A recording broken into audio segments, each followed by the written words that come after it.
Bonsoir à tous. À la une de ce journal, cafouillage total dans la stratégie de riposte sanitaire. Les mesures de sensibilisation sur le respect des mesures barrières et le contrôle du port des masques sont quasi inexistants dans les principales villes du Cameroun. Pourtant, le gouvernement l'a annoncé la semaine dernière. Malgré la virulence du Covid-19, les populations n'ont pas vraiment changé leur mode de vie et s'exposant ainsi au risque élevé de contagion. Nous ferons le point au cœur de ce journal. Dans l'escale internationale, la campagne électorale bat son plan au Congo-Brazzaville. Le candidat à sa propre succession et président sortant, Denis Sassou Nguesso, vient de boucler sa campagne dans l'arrière-pays. Quel bilan a-t-il présenté aux populations et quel espoir pour les prochaines années s'il venait à être réélu à la tête de son pays? Nous ferons le point dans la page internationale du 20h.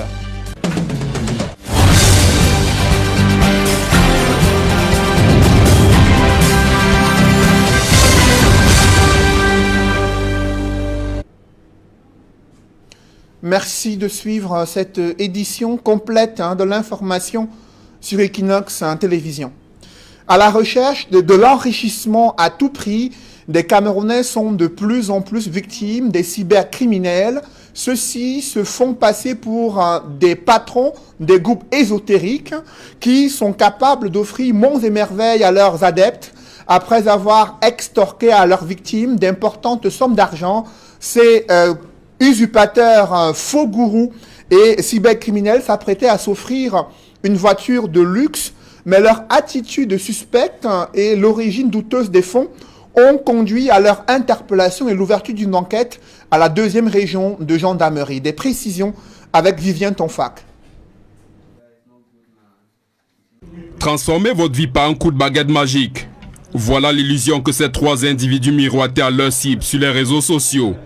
Se présentant comme grands maîtres de puissantes loges, ils avaient réussi à faire une pléthore de victimes, même au-delà des frontières camerounaises. Pourtant, ils n'étaient autres que de redoutables cybercriminels, dont le modus operandi est ici présenté.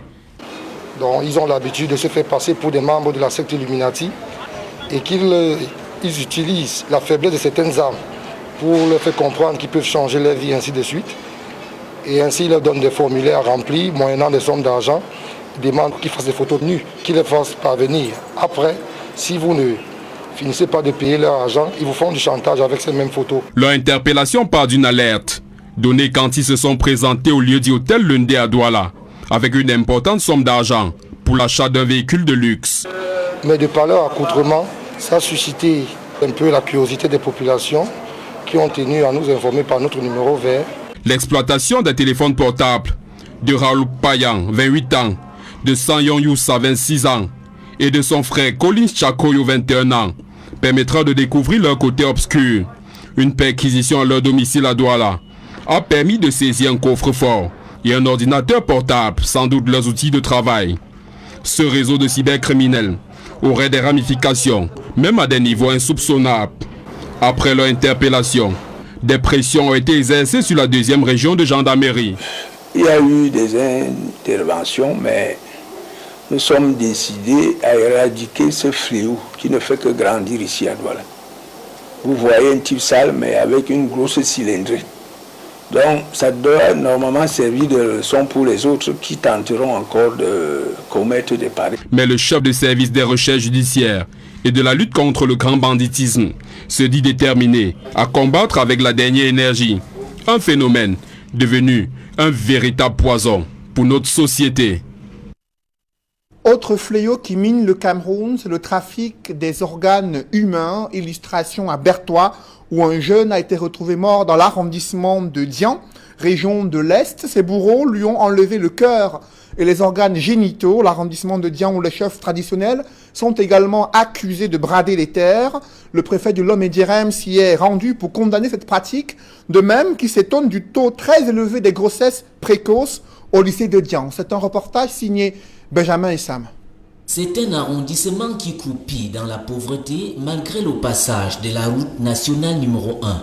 Les populations d'Indian, surtout la jeunesse, se livrent à cœur joie à la consommation d'alcool, ce qui entraîne la criminalité. La paresse de la jeunesse qui aujourd'hui s'abandonne à l'absorption des drogues, des stupéfiants, et puis les coupes de bois sur le tronçon Mbomo et Boam. Il y a une dizaine de jours, un jeune homme a été agressé, abattu, et on l'a retrouvé sans organes sexuels, sans cœur. Alors là, ce n'est pas un seul cas, il y en a plusieurs. D'autres problèmes sont récurrents et déjà portés à la connaissance de l'autorité administrative. Les chefs traditionnels sont accusés de brader les terres. Lorsque vous vendez un hectare de terrain à 100 000 francs, cela veut dire que le mètre carré, vous le vendez à 10 francs. 10 francs. Je me demande ce que vous, les générations d'aujourd'hui, vous êtes en train de garder à vos enfants. Au lieu de brader les terrains, le préfet du Lomé-Direm propose des contrats de location qui feraient respirer les familles. Il est hors de question qu'un citoyen camerounais s'approprie 50 hectares. Les autres vont faire comment? Donc, louer à 100 000 francs. Et comme ça, vous aurez toujours l'argent. Chaque année, vous aurez 100 000 francs. Chaque année, vous aurez 100 000 francs. Le jour où vous ne voulez plus louer, vous pensez que vos enfants sont déjà grands, vous arrêtez le contrat de location et vous cédez le terrain à vos enfants ou à vos petits-enfants. Lors de sa visite de prise de contact, Donatien Bognomo s'est insurgé contre le record de grossesse précoce au lycée de Ndjang. De grossesse précoce. Au lycée là, de la 4e en montant, toutes les filles sont grosses. Cela signifie que quoi? Cela signifie que toute la sensibilisation qu'on fait par rapport à la lutte contre la transmission des maladies, des MST, des IST, ne vous regarde pas. L'élite de l'arrondissement s'engage à accompagner le nouveau préfet sur la voie du développement d'Ndjang. Le préfet du Lomé-Direm a aussi visité des exploitations agro-pastorales et quelques entreprises publiques et privées. Vous le disiez en titre, les autorités administratives dans la ville de Douala lancent une nouvelle croisade contre des conducteurs de mototaxis en marge de la réglementation en vigueur. Une opération s'est déroulée dans le 4e arrondissement. Des motos ont été saisies, mais le problème reste entier. D'autres précisions avec Robert Moukoubé et Julingue Nyondé.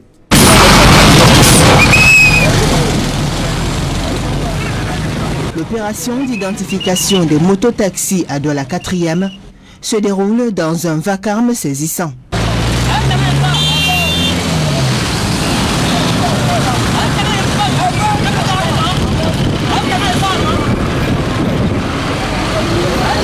Entre bagarres, prise de bec et motos gardées en fourrière, l'unité administrative va en guerre contre l'insécurité, le désordre urbain, orchestré par certains de ces conducteurs d'engins à 2 roues.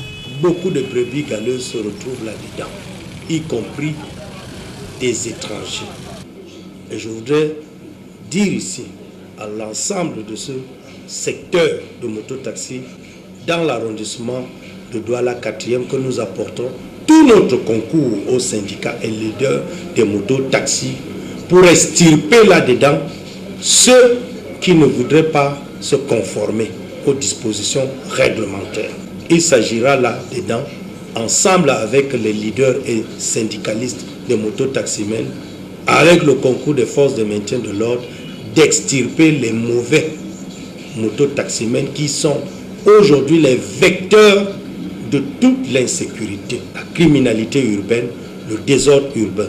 Daouda Issa relève que ce secteur peu organisé concourt au développement du phénomène des microbes dans la ville. Je voudrais ici également donner un avertissement sévère à ceux des mototaximens constitués sous forme de microbes qui de temps en temps traversent le pont du Vouri et viennent à Bonabéry gêner l'opération de contrôle des mototaximens.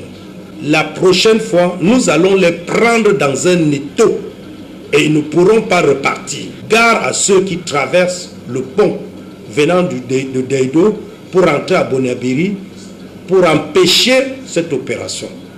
Nous sommes sur le qui-vive avec les forces de défense et de sécurité et de maintien de l'ordre. Cette opération coup de poing intervient quelques jours après une rencontre entre le gouverneur de la région du littoral les pouvoirs publics, leaders et syndicats des mototaxis en vue de l'assainissement de ce secteur d'activité. Malgré l'existence d'un cadre réglementaire, le gouvernement peine à trouver les bonnes solutions à l'organisation du secteur des mototaxis depuis 10 ans. Pour les syndicats, ces multiples échecs sont dus à la mise à l'écart des acteurs lors de l'élaboration des stratégies d'assainissement du secteur des mototaxis. L'obtention des pièces est également un obstacle pour les conducteurs de mototaxis. Leurs syndicats appellent à une plus grande volonté politique. D'autres détails avec Mitterrandam et Donald Brice Kamgan. Les affrontements du 2 mars dernier au quartier Mbopi à Douala entre des agents de contrôle de régularité et des conducteurs de mototaxis sont des actes regrettables d'après les 4 syndicats de moto dont les leaders se sont retrouvés pour diagnostiquer les difficultés d'organisation du secteur, mais ils invitent à mener une réflexion avec rigueur et en bonne intelligence. Si les autorités de la ville ont compris le message, ils comprendront que non, ce groupuscule de personnes qui sont venues vers eux parce qu'ils voulaient à tout prix se remplir les poches, les ont dupés. Les syndicats s'insurgent contre la duplicité de certains leaders syndicaux et le marchandage autour des saisies des engins.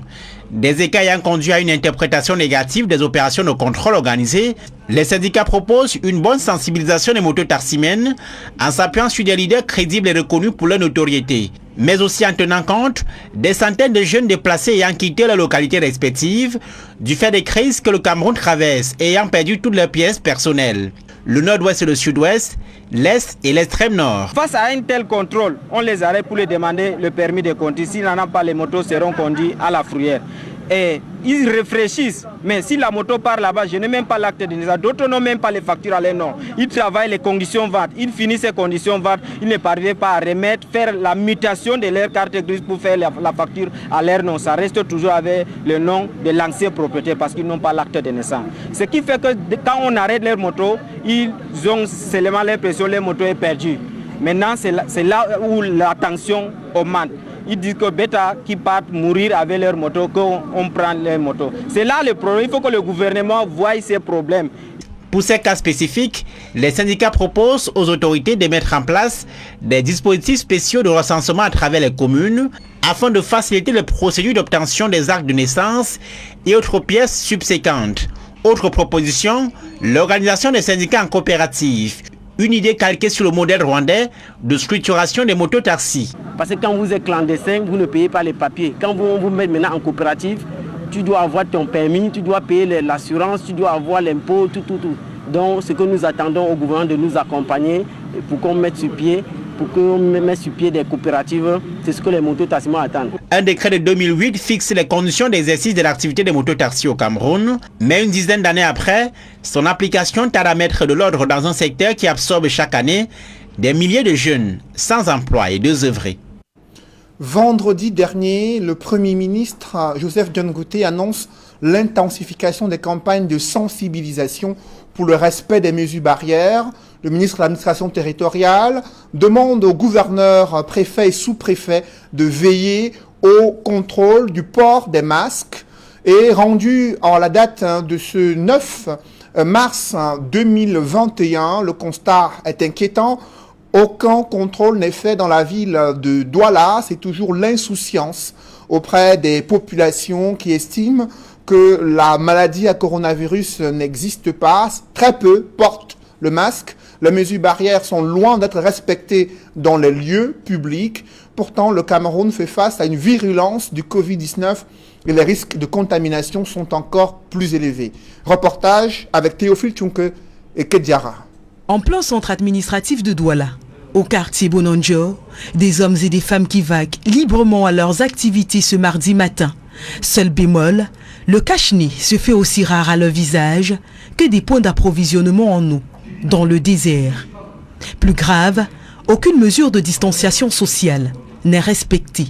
Bien au contraire, des gens s'enlacent, se touchent naturellement en un moment où on annonce une deuxième vague de Covid bien plus virulente que la première, avec en prime la détection en territoire camerounais de la variante sud-africaine, considérée comme plus agressive.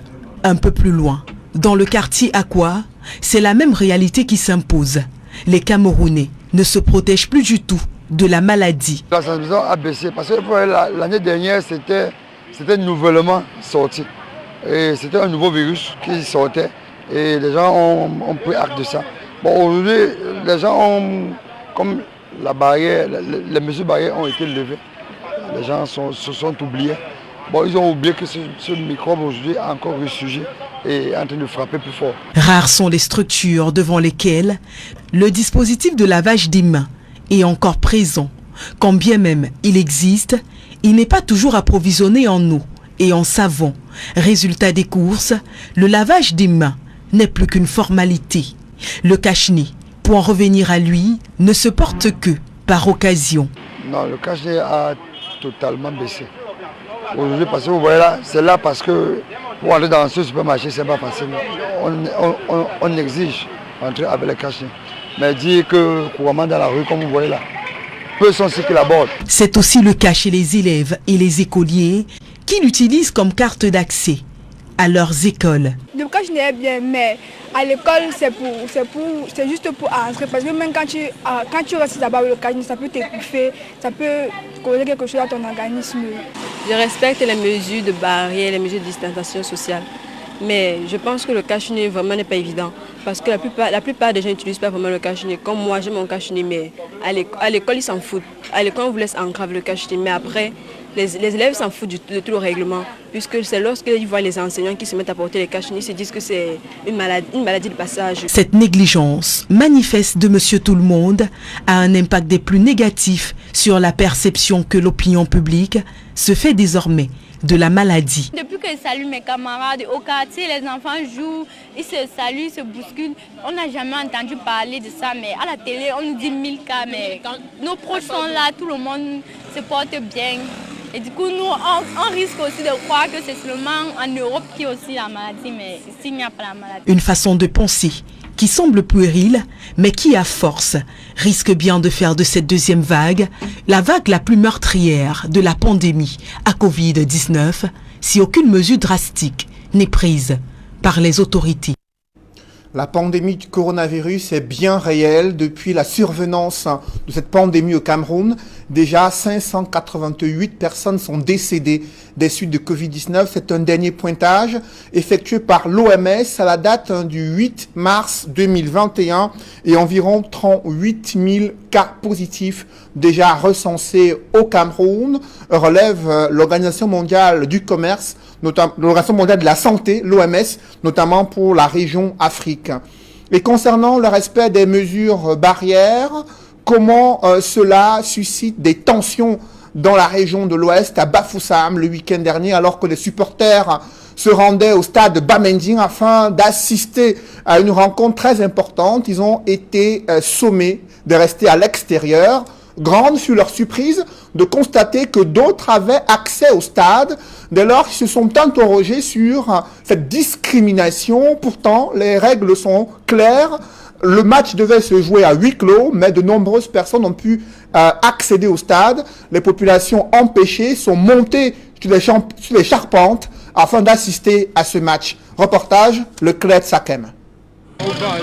Les supporters et autres amoureux du ballon rond, contents de renouer avec les stades au Cameroun pour vivre les matchs de l'Eli Wanetou ce week-end, ont été malheureusement surpris de ne pas avoir C dans les stades. Cela fait suite à la circulaire du Premier ministre demandant aux organisateurs des championnats de faire disputer les matchs à huis clos à cause de la deuxième vague de la pandémie à coronavirus qui sévit actuellement au Cameroun. Au stade Bamendi, dans la région de l'Ouest, la pilule est très amère à avaler. Depuis 7 heures, on est là. J'ai même parlé au commissaire divisionnaire que c'est pas normal que les supporters sont là et on nous ferme le stade et personne ne doit entrer. Je ne suis pas d'accord. C'est des choses à revoir. Pourtant, l'information reçue à la veille disait le contraire, renchérit ses supporters. Ils nous ont parlé hier au journal de 480 billets. Tout à l'heure, ils sont venus là-bas vers 11h pour nous vendre les billets. J'ai vu, on ne m'a pas dit. Quand il a voulu commencer à vendre, il a eu un coup d'appel. La personne qui vendait le bien dans les guichets. Il a eu un coup d'appel et il a raccroché, il nous a dit que non, il ne pouvait plus vendre, qu'on lui a demandé d'arrêter. Il n'en demeure pas moins qu'il y a toujours deux poids, deux mesures. Le huis clos qu'on a dit par rapport à la maladie qui se passe au monde, dans le monde entier, moi ça ne me gêne pas, ils ont raison. Mais le huis clos demande que c'est rien que les joueurs et les coachs qui doivent être au terrain. Si vous allez dedans, vous guettez comme nous sommes en train de guetter, vous allez voir les gradins sont presque pleins. Par rapport aux relations, toi je te remarque, le directeur du stade vient entrer, toi je te remarque, viens comme ça là. Vous partez maintenant, vous allez voir, c'est presque plein, les chaises assises. Les policiers qui sont là avec les gendarmes, quand on dit huis clos, ils devaient être dehors pour empêcher les gens d'entrer. Ils sont plutôt dedans assis. Et normalement, ça ne va pas. Le pays va mal. Et quand le pays va mal là, on dit que c'est à huis clos. Le huis clos, ça doit être les arbitres et les joueurs. Pas la tribune est pleine de policiers, les gendarmes, les militaires. Est-ce que c'est normal ça? Bravant les risques, les plus téméraires vont trouver les places sur la barrière sous le regard impuissant de la police.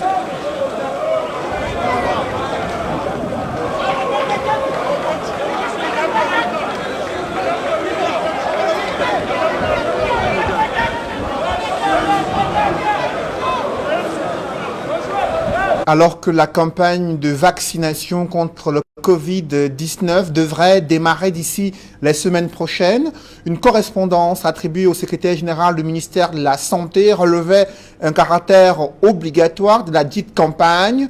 Le ministre de la Santé publique a fait une sortie pour dénoncer un fake news, rappelant que la vaccination n'est pas obligatoire, mais elle est souhaitée pour l'ensemble des Camerounais les plus exposés à cette maladie à coronavirus. Il faut préciser que jusqu'ici, 6 pays d'Afrique ont commencé à déployer la vaccination contre la Covid-19 à travers le système de facilité COVAX. Il s'agit de l'Angola, la Côte d'Ivoire, le Ghana, le Kenya, le Nigeria et le Rwanda. La résurgence de la pandémie de coronavirus vient d'avoir raison de l'organisation de la CAN des moins de 17 ans au Maroc. Le royaume chérifien a informé la CAF de son désistement pour l'organisation de cette compétition qui devrait démarrer en principe samedi prochain. Dans la foulée, le comité d'urgence de la CAF a décidé d'annuler cette édition de la CAN U17, une décision qui a suscité des interrogations sur l'attitude du Maroc et qui n'est pas sans conséquence pour les nombreux jeunes footballeurs qui rêvaient de disputer une telle compétition d'envergure. Dans l'escale internationale, comment se déroule la campagne électorale au Congo-Brazzaville? Le président sortant, candidat à sa propre succession, vient de boucler sa campagne dans l'arrière-pays. Il a fait le bilan des projets réalisés dans cette partie du Congo. Les populations l'ont également interpellé sur de nombreux projets socio-développement, accès sur ce développement, et le président Denis Sassou Nguesso leur a demandé leur confiance. S'il est réélu, il pourra améliorer davantage leurs conditions de vie. Compte rendu avec nos envoyés spéciaux Carlos Minoué et Guy Zogo. Alors que Denis Sassou Nguesso est rendu à la 4e étape de sa campagne électorale, une immersion dans la nature de ces meetings laisse voir à la fois l'héritage du marxisme et léninisme dont est issu son parti, le Parti congolais du travail, PCT, et une touche plus actuelle dans l'approche, en parlant du socle granitique du marxisme et léninisme et à la simplicité marquée par l'expression directe, voire l'apostrophe, mais aussi par l'encensement qui traduit malgré tout la puissance du candidat, comme on l'a vu à Luango, à Dolizy et à Sibiti.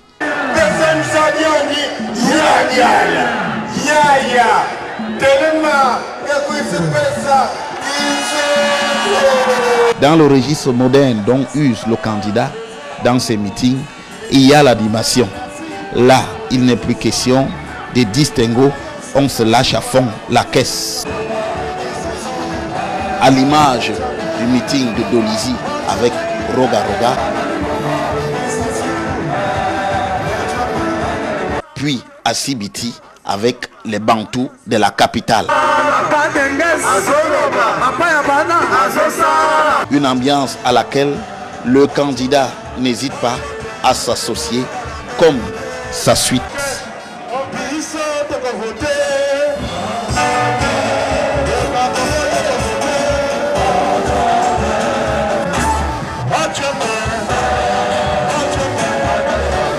C'est donc résolument un alliage du passé et du présent que déploie le Parti congolais du travail et son candidat Denis Sassou Nguesso dans le cadre de cette élection présidentielle de mars 2021.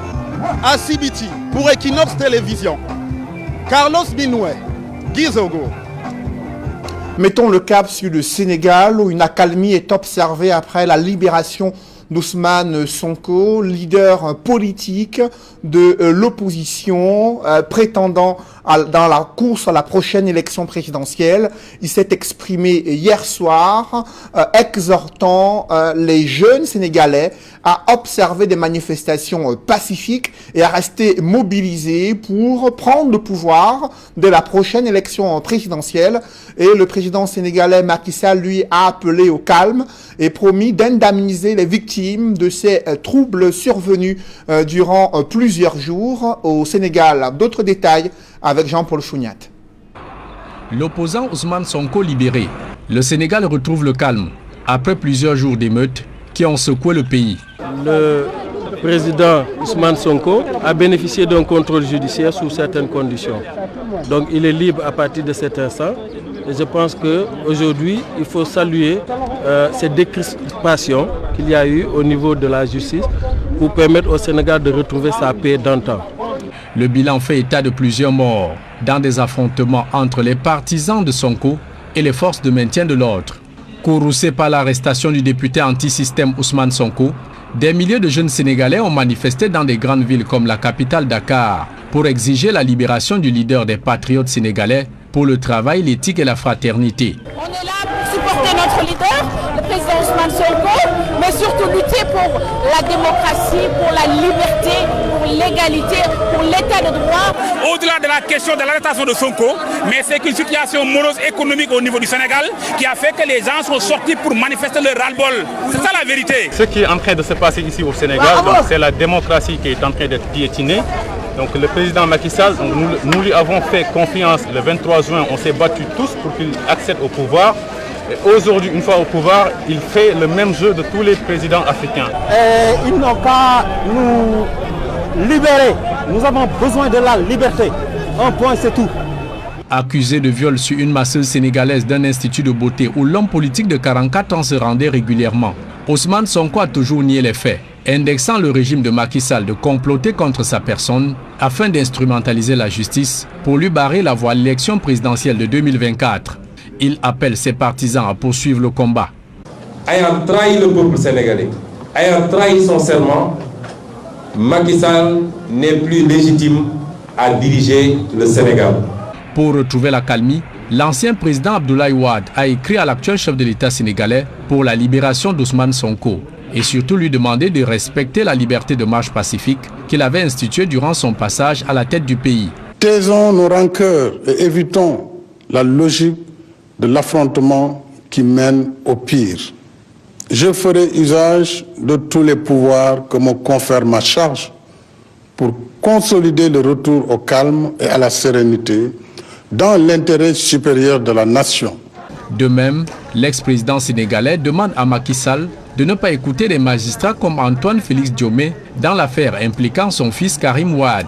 Désormais en liberté surveillée, Ousmane Sonko n'entend pas lâcher d'un pouce le président Macky Sall. Inspecteur des impôts, Ousmane Sonko a été radié de la fonction publique en 2016 pour ses accusations répétées de corruption contre Macky Sall et son frère Alim Sall, gestionnaire d'une société pétrolière. Élu député en 2017, il est classé 3e à l'élection de 2019, une ambition présidentielle que le parlementaire entend concrétiser dès 2024.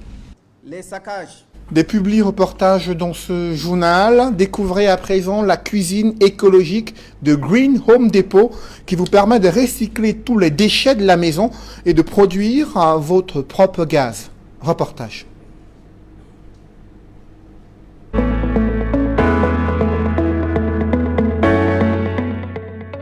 Green Home Depot présente son tout nouveau concept, la cuisine écologique.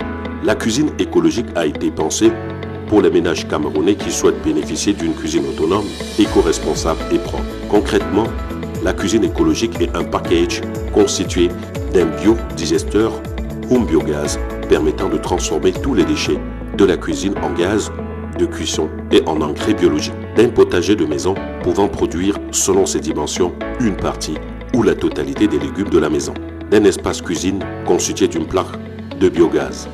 Grâce à la cuisine écologique de Green Home Depot, valorisez vos déchets et cultivez vos propres aliments. Using what we already have. Oui, je m'appelle Chikali Pierre.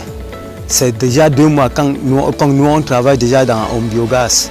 Chaque matin, déjà à 5 heures, quand j'arrive, tous les déchets de la cuisine que j'ai recyclés, je mets dans le cuvitinaire. Et on pompe là-bas, les déchets là, ça entre dedans.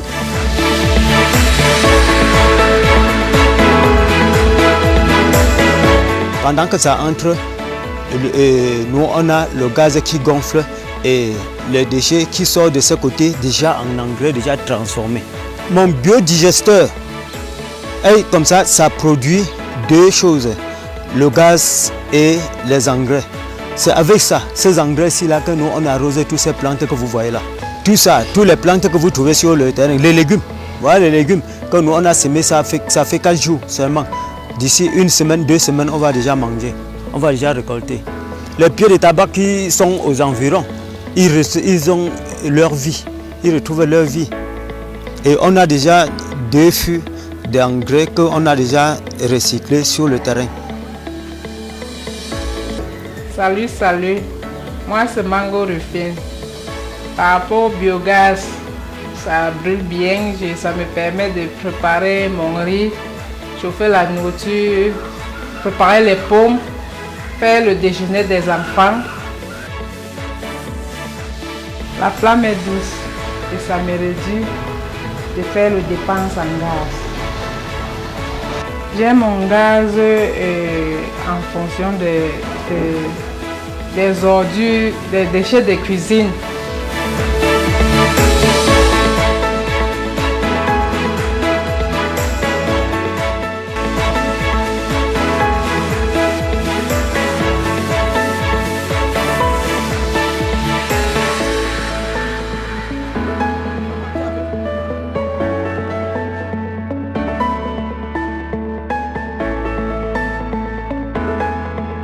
Dove qui joue la partition aux côtés du gouvernement pour stopper la propagation du coronavirus. C'est le constat fait par le ministre du Commerce qui vient d'effectuer une visite d'inspection et d'évaluation du dispositif mis en place par cette entreprise citoyenne. Luc Magloire Mbarga Tangana s'est réjoui des efforts qui sont faits tout en encourageant le top management à persévérer sur cette voie par ces temps de réjouissance, par ces temps de résurgence de la pandémie de Covid-19. Reportage. Le supermarché Dove s'était déjà fixé pour défi suprême de barrer la route à la propagation du coronavirus. Ainsi, depuis le mois de mars de l'année dernière, cette entreprise citoyenne a fait sienne les mesures de protection prescrites par le gouvernement, lesquelles ont simplement été réactivées avec la résurgence de la pandémie. Avant d'entrer, vous avez les 2 points de lavage des mains à l'eau coulante, vous avez les points de désinfection des mains avec les gels hydroalcooliques, vous avez les marquages sur le sol pour marquer la distanciation sociale, vous avez le port du masque qui est obligatoire pour tous les clients et bien évidemment, si un client par inadvertance arrive chez nous n'ayant pas de masque, nous nous faisons un plaisir de lui en offrir un parce que pour nous, il y va de la santé de nos clients, il y va de la santé de notre personnel, il y va de la santé de tous les Camerounais parce que la lutte contre le Covid-19, c'est véritablement l'affaire de tous et les supermarchés Dove sont en première ligne pour cela. En visite d'inspection et de remobilisation des énergies, le ministre du Commerce a touché du doigt l'effectivité de la mise en œuvre des mesures barrières. C'était l'une des recommandations du Premier ministre dans sa communication spéciale du 5 mars dernier. Je crois que les choses vont dans la bonne direction. Il y a encore 1 ou 2 points qu'il faudrait améliorer, mais dans l'ensemble, je crois qu'on peut être satisfait des mesures qui sont prises pour préserver la santé des consommateurs en ce moment où le virus circule à nouveau. Mais ça doit être un dispositif permanent. Dans la foulée, le patron du commerce donne des indications susceptibles de renforcer davantage le dispositif en place au sein des supermarchés Dove. Il faut améliorer, j'insiste sur la question par exemple de la désinfection des chariots, désinfection des paniers. Et il ne faut pas être négligent, le thermoflash à l'entrée. Ce n'est pas un détail, c'est un élément important. Pour le reste, il n'y a qu'à se féliciter de ce qui est fait. L'occasion faisant le larron, le ministre du Commerce a mis à profit cette visite d'inspection pour parcourir les différents rayons où il a été une fois de plus émerveillé par la promotion du Made in Cameroun, la qualité du service rendu aux consommateurs et le professionnalisme du personnel. Aux côtés du gouvernement, Dove joue sa partition dans le cadre de la lutte contre le chômage et la vie chère. C'est la même détermination qui anime le top management dans le combat qu'il mène contre le coronavirus. La santé n'a pas de prix. Mesdames, messieurs, c'est la fin de ce journal. Merci de l'avoir suivi. Juste après cette édition de 20h, retrouvez Serge Alain Otto et ses invités pour le débrief du journal sur le plateau d'Equinox Soir. Serge Alain. Examen du projet de décret rendant la vaccination préventive obligatoire au Cameroun. Le ministère de la Santé publique nie tout en bloc. Pourtant, il y a eu une correspondance invitant tous les collaborateurs des services centraux et déconcentrés du ministère de la Santé publique d'assister à une réunion importante pour la mise en place d'une stratégie de vaccination obligatoire. Le mot est apparu dans une correspondance et après qu'elle ait suscité un tollé sur la toile, le ministre de la Santé s'est exprimé dans un tweet indiquant que c'est un fake news et que le vaccin n'est pas obligatoire, mais il est souhaitable que toutes les personnes qui sont des couches sociales vulnérables au Covid-19 puissent se faire vacciner afin de réduire les risques de propagation de cette maladie à coronavirus au Cameroun. Respect des mesures barrières, les supporters du tout-puissant de l'Ouest TPO Racing Club de Bafoussam en ont été victimes le week-end dernier. Ils sont en colère et les causes de leur colère sont liées au match à huis clos qui s'est tenu à Bamending, huis clos non respectés. Au départ, on leur a parlé d'un huis clos en rapport avec les mesures barrières du Covid-19, mais lorsqu'ils ont pu, à travers des trous, observer l'intérieur, ils ont constaté que de nombreuses personnes étaient présentes dans les gradins pour suivre le match. Ils ont donc escaladé pour les plus téméraires sur les charpentes afin d'assister au match de leur club de football, Serge Alain. Voilà, le tout-puissant de l'Ouest avec son armée cinglée, les supporters, le groupe de danse du TPO Racing Club de Bafoussam. Madame, Monsieur, c'est dans l'essentiel Equinox Soir, deuxième partie. Bonsoir à vous, Cédric. Je vous souhaite une bonne soirée, Serge Alain. Rendez-vous demain, 20h. Dans un instant, la suite, Equinox Soir.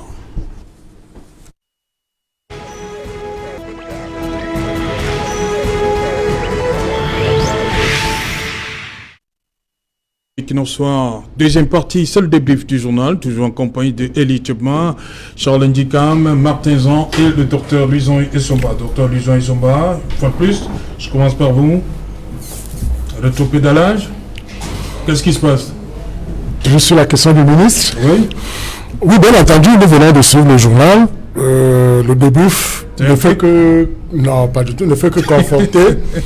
ne fait que conforter... circule là, on dit que c'est un fake. Ne fait que conforter la position que nous avons depuis le début de cette émission. Écoutez, c'est Jean Otto. Les questions de santé sont celles de politique publique et comme je l'indiquais tout à l'heure, sont celles à prendre au sérieux. Oui. Puisque l'une des missions fondamentales de l'État, d'ailleurs c'est précisé dans notre constitution, c'est de prendre en charge les questions de santé des citoyens camerounais. C'est une mission constitutionnelle et ça fait donc de sorte que chacun à son niveau devrait comprendre que la mort est d'abord personnelle. Elle n'est pas collective d'un coup, c'est-à-dire qu'en réalité, lorsque vous ne respectez pas les mesures barrières, c'est d'abord à vous que la mort se pointe devant vous et quand vous mourrez, l'État va continuer. L'État ne s'est jamais arrêté tout simplement parce qu'il y a eu un mort. On a perdu des citoyens ici lors des accidents de la circulation. M. Elie Tchema en parlait tout à l'heure. Donc c'est pour dire qu'il faudrait que nos dirigeants comprennent une chose, qu'il y a une hiérarchie au sein de nos institutions et que la hiérarchie mérite d'être respectée. Je vous évoquais tout à l'heure les deux principes qui structurent le gouvernement. C'est un principe de solidarité et un principe de collégialité. Donc ces deux principes associés démontrent à quel point on ne devrait pas à un moment donné vivre ce genre de cacophonie qui n'honore pas le gouvernement camerounais. Et je l'indiquais tout à l'heure, la conception de la politique générale de l'État, c'est une compétence du président de la République. Et quand un ministre s'attaque un ministre s'attaque au Premier ministre, il s'est attaqué au président de la République. Et c'est la raison pour laquelle j'indiquais tout à l'heure que jamais et plus que jamais, le président n'a donné raison à un ministre qui a eu une attitude irrévérencieuse face au Premier ministre. Voilà. Élitement, sur cette situation, comment vous comprenez cette sortie du ministère de la Santé qui dit que c'est une fake news? Monsieur Serge Alain, c'est encore une autre communication qui ne valait pas la peine. Et ça ne valait pas la peine? Et ça enfonce totalement. Et ça traduit le mot cacophonie que vous avez choisi pour cette émission. Comment comprendre? Et là encore, je reviens sur ce que je disais au début. Ce n'est pas parce que la Covid devient aujourd'hui une réalité géopolitique qu'un gouvernement d'un pays comme le nôtre doit tomber dans la cacophonie. Sinon, comment comprendre? Au cours de l'émission tout à l'heure, M. Nofele a évoqué les chiffres qui nous sont donnés par l'OMS. 38 000 contaminés depuis le début, ce qui représente 0,01% de la population camerounaise. Si nous considérons qu'on est 27 millions. Oui. 35 000 soignés, qui représentent 92% de contaminés. Et là, ce chiffre me permet de dire merci à Monsieur Cléda. Monseigneur Cléda, qui à un moment nous a dit que le Covid était combattu, si je m'en tiens aux chiffres. Et quand vous avez 588 individus qui sont morts, les 598 représentent, par rapport au nombre de contaminés, les 38 000, s'il vous plaît, 1,5%. Est-il normal? Pour un gouvernement normal, dans une logique de gouvernance, on parle aussi avec les chiffres. Est-ce que ce taux de 1,5% est suffisamment significatif pour nous permettre de réagir plutôt par rapport à une réaction qui vient de l'au-delà? Et j'en reviens là à la logique de vaccination. Faut-il courir après la vaccination ou alors après le traitement, puisqu'on voit que chez nous, sur le nombre de contaminés, 92% sont soignés? Ceci revient tout simplement à dire Serge Alain qui se pose un problème de gouvernance. Au-delà de toute la cacophonie dont on parle. Et je l'ai déjà dit ici chez vous, gouverner c'est un art. C'est l'art d'utiliser son intuition pour mettre ses compétences, ses connaissances au profit de la gestion et de l'administration. Rien de ceci n'est visible sur tout ce qu'on entend depuis le début.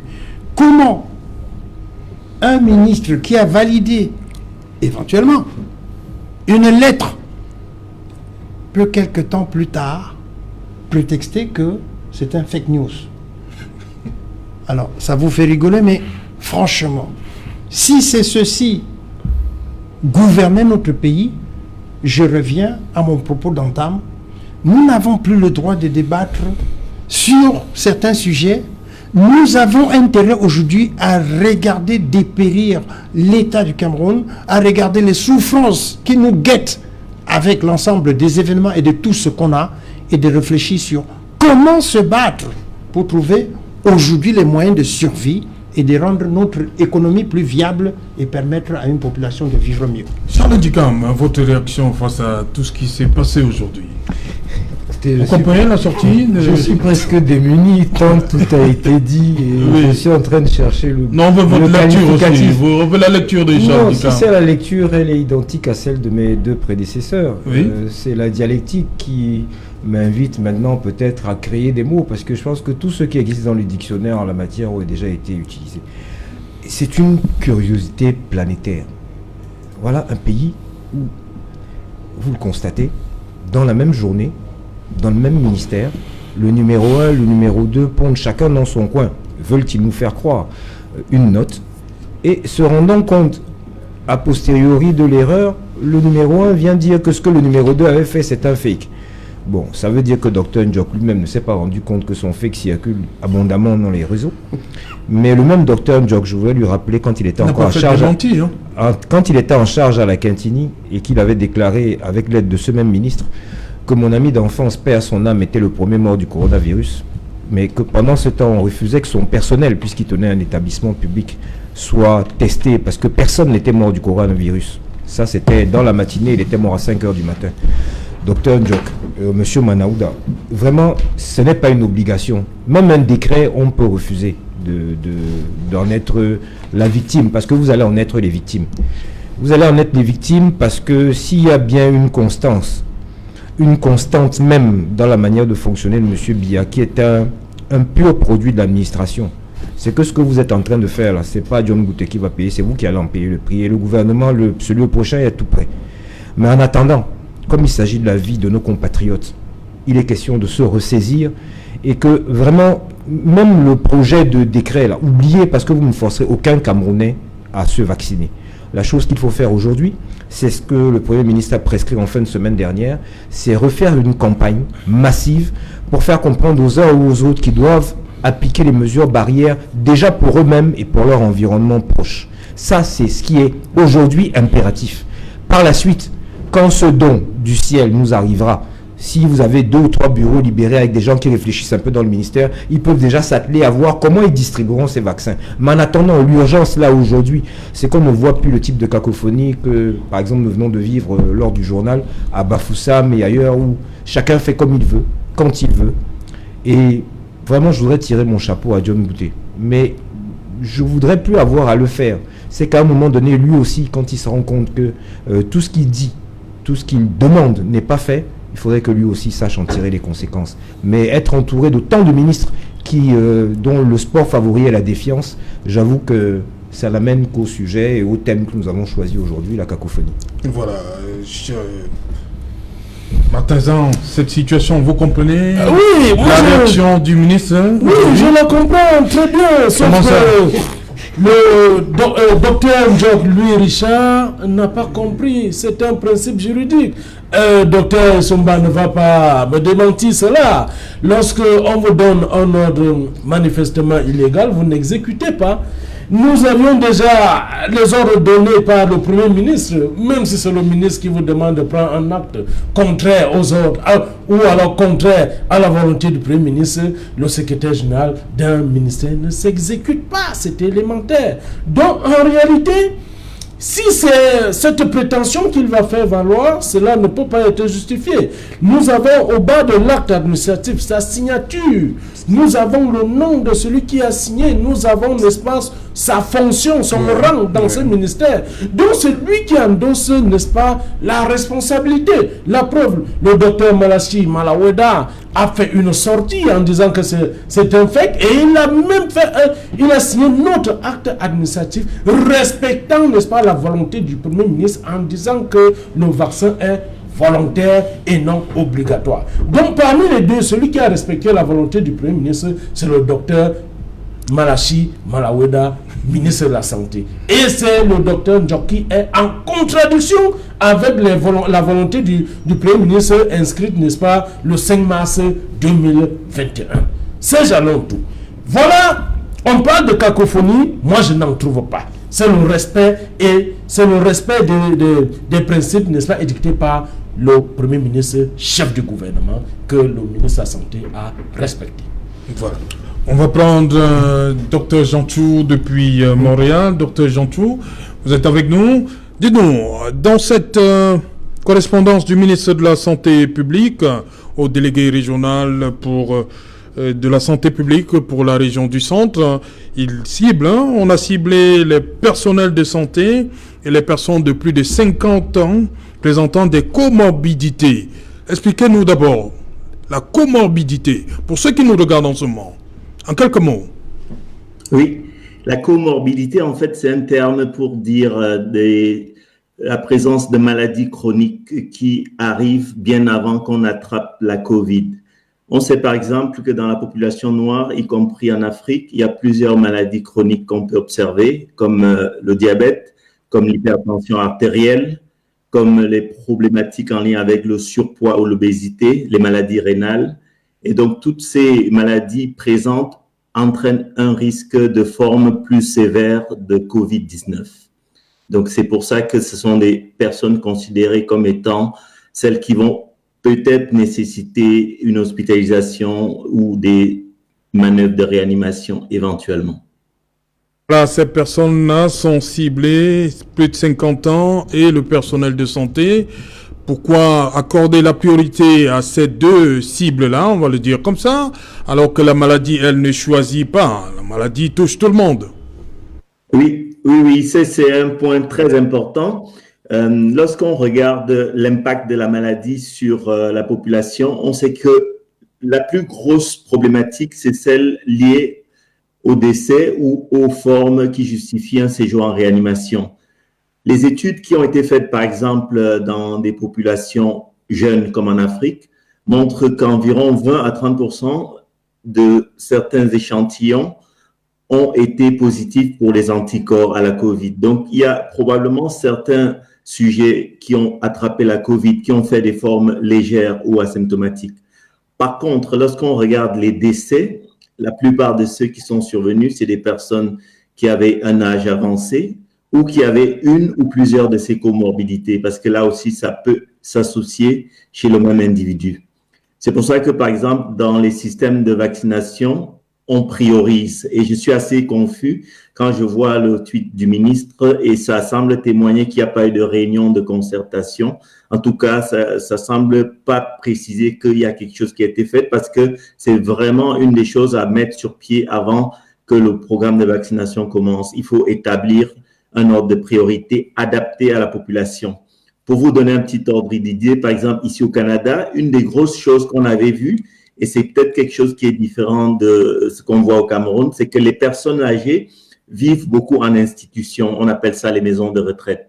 Et c'était des lieux où il y a eu parfois dans certaines résidences pour personnes âgées des cas, presque 100% des personnes qui étaient contaminées.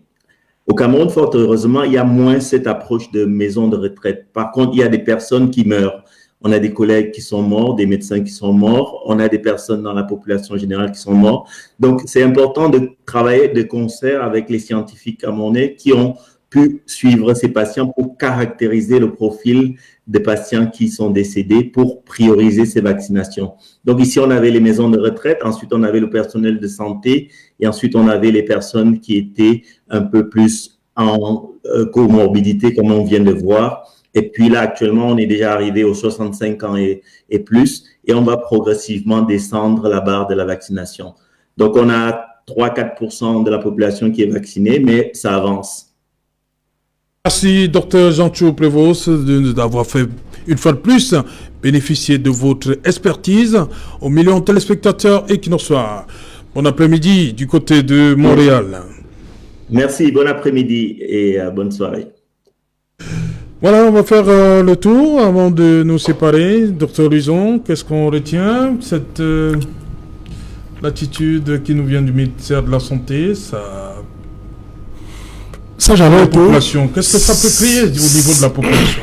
Non, ça j'en ai un peu. Ce problème démontre à quel point l'État éprouve des difficultés véritables à freiner la propagation de ce virus. On voit tous les efforts qui sont consentis et qui sont mis. Et on se rend compte que la technique qui est utilisée par l'État est un peu la technique de la souris. C'est-à-dire que, vous savez, la souris, elle vous mord et elle souffle. Elle souffle dessus. C'est-à-dire qu'en fait, c'est la même théorie que l'État utilise. Parce que, regardez dans la chronologie des faits, on se rend compte que le 17 mars, des prescriptions sont prises, gouvernementales sont prises, et le 30 avril, vous voyez que du 17 mars, le 30 avril, on a levé l'ouverture des bars, des CC. 45 jours. Et vous voyez donc que ça fait 45 jours. Donc, pour un problème aussi sérieux, qui a impacté sur la vie, autant, tu m'as le rappelé tout à l'heure, le plan économique, social, sur le plan même des droits et des libertés publiques. Donc, la gestion de cette crise doit être l'objet d'une gestion concertée, pour qu'il n'y ait pas des sons dissonants, qu'il n'y ait pas des moments de cloison où on se rend bien compte que tous les membres d'un gouvernement n'arrivent pas à ordonner un ensemble de projets, de tests qui visent à rassurer. Parce que vous voyez, ces gens-là, quand les actions sont concertées, même le citoyen est davantage rassuré de ce qu'il n'y a pas de désordre. Ça fait de sorte que le gouvernement prend au sérieux un certain nombre de prescriptions pour amener les uns et les autres à respecter cette pandémie. Docteur Luison Isomba, je reste avec vous pour une sortie, on va le dire, aussi grave que celle-ci, celle secrétaire général, le ministre qui convoquait tous les responsables des services centraux. Est-ce que ça suffit de mettre fake news, c'est bon comme ça? Comment ça doit se passer? Ça suffit pour convaincre les gens? Non, pas du tout. Je l'ai dit tout à l'heure dans mon propos prélégomènal. Dès qu'on a mis 4 lettres, 6 lettres, ça ne suffit pas. Je ne voudrais pas revenir sur il faut revenir, c'est sérieux. Non, sur l'argumentaire des gens tout à l'heure, ça, il utilise une option politique. J'avais déjà développé les aspects techniques de la question. Tout ce que je voudrais tout simplement relever, c'est simplement que les uns et les autres observent que en réalité, il y a des sons dissonants, surtout l'irrespect des tests, parce que depuis le 5 mars, le Premier ministre prend une instruction, une prescription, j'ai appelé ça des circulaires réglementaires, qui s'impose au respect non seulement des citoyens, mais aussi de ses collaborateurs et même des ministres, parce que en fait, tous les ministres, je l'ai indiqué tout à l'heure, le ministère de la Santé fait partie des ministères directs qui dépendent de l'autorité directe du Premier ministre. Donc, cette sortie, ce rétropédalage n'honore pas notre ministre de la Santé. J'espère qu'il a très vite compris qu'il faut éviter d'entrer en un duel frontal avec le Premier ministre, parce que là encore, lorsqu'il y a une cacophonie, comme vous l'avez si bien utilisé, ça fait le sort que les citoyens eux-mêmes ne sont pas rassurés des mesures gouvernementales. Voilà, il y a un risque, élitement. Il y a un risque dans la cacophonie, là, dans votre domaine. Toute décision... Le risque à la population.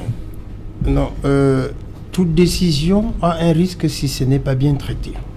Alors, il faut d'abord savoir, pour éviter qu'au cours ou à la fin de notre débat, nous ne soyons traités de complotistes lorsqu'on parle de Covid. Le Covid, c'est une réalité. Certes. Mais je ne voudrais pas accabler le gouvernement camerounais, puisque si on prend les États-Unis, la France, l'Angleterre et les autres grands pays, ils ont les mêmes discussions chez eux par rapport au traitement de cette histoire de Covid. La seule chose, et c'est là au moins, ou néanmoins je vais revenir sur le gouvernement camerounais, c'est que face à une situation donnée, nous devons réagir en fonction de notre spécificité. Si je reviens à cette histoire de vaccination, on nous dit qu'on a environ 1 million de doses. Oui. Alors, nous avons vu les chiffres tout à l'heure. Dans les chiffres qui nous sont donnés, et je vous l'avais déjà dit sur ce plateau une fois, il semble que dans cette maladie du Covid, les politiques en ont fait, pas seulement au Cameroun, partout, leur problème, et ont négligé les spécialistes. C'est-à-dire qu'aujourd'hui, vous entendez dans le Covid, on ne réunit jamais les médecins pour prendre leur avis. On a tout fait pour qu'à partir du Covid, nous soyons aujourd'hui convaincus que les médecins ne s'entendent plus. Okay. Alors, si on veut parler de notre pays, et je vais clore par là, s'il vous plaît, je vais quand même retenir, même si c'est la cacophonie dans le gouvernement, je tiens à dire que les régionales pour lesquelles ils nous ont amenés, c'est une sortie pour le Cameroun. Et même si c'était dans la cacophonie qu'ils l'ont fait, il y a là une erreur peut-être du gouvernement, mais qui nous a envoyé vers ce qu'on appelle dans la gouvernance publique le principe de subsidiarité, qui veut que on ne doit pas déconnecter la prise de décision publique de ceux qui devront la respecter. Merci. Voilà. Merci. Rapidement, en 30 secondes, on sort de l'émission. Hein, Martin Zan. Oui, M. Saint-Jalon, nous notons que jusqu'à présent, le docteur Malachi Malawoda, ministre de la Santé du Cameroun, a toujours bien géré la lutte contre le Covid-19. Nous n'avons pas eu de couac, aucun couac possible depuis que cela est apparu dans notre pays. Nous avons félicité, le peuple camerounais a félicité le docteur Malachi Malawoda et le Premier ministre qui tient, n'est-ce pas, ce combat d'une main de fer. Donc nous allons, n'est-ce pas, aussi continuer à féliciter le chef d'État parce qu'il met à notre disposition la sécurité au niveau de la santé, la sécurité sanitaire pour toutes les populations. Monsieur Saint-Jalin, autour et bonsoir aux populations non lointaines dans l'arrondissement de Colmatin. Merci Charles Dicam. 4 lettres, 8 lettres, ça suffit pour, pour une mesure, une sortie aussi grave. Je ne savais pas pour le débrief, il y avait aussi de la réclame, de la publicité, parce que moi c'est ce qu'on vient d'entendre. Bon, je vais en profiter plus sérieusement pour dire que ça n'est pas la première fois, ça n'est pas la deuxième fois. Est-ce que c'est comme ça que ça devrait se faire? Non, c'est pas comme ça que ça devrait se faire. Fake news. Oui, c'est pour ça que je voudrais dire au docteur Louison Somba que c'est un élève qui à l'école devait nécessiter plusieurs fois qu'on lui tape sur les doigts avant qu'il ne comprenne. Mais là, il n'est plus à l'école, c'est la matière est grave. Je terminerai en disant qu'à propos de ce Covid, comme de tous les autres maux dont souffre le Cameroun, plusieurs jeunes Camerounais moins jeunes se retrouvent encore aujourd'hui détenus illégalement dans les prisons camerounaises. Je voudrais attirer l'attention, non pas seulement des militants de mon parti politique, le Mouvement pour la Renaissance du Cameroun, mais de tout le Cameroun tout entier, des gens de Douala en particulier, que demain, Salmon Béas et 24 autres jeunes gens qui méritaient d'être là, attelés à lutter avec nous contre cette pandémie et auprès de leur famille, passeront en procédure d'habeas corpus demain matin à Bonadjo. Merci, merci. Puissent, pour une fois, peut-être nos juges faire preuve de bon sens. Merci. Madame, monsieur, merci à vous, docteur Louison Isomba. Merci l'équipement. Merci. Les anniversaires, merci. Merci. Merci Martin Zan, merci Charles Ndikam. Madame, monsieur, nous sommes arrivés au terme de cette édition Equinox Soir. Rendez-vous, il est pris pour demain 19h. Bonsoir. Bangou. Merci Serge. C'est une discrimination.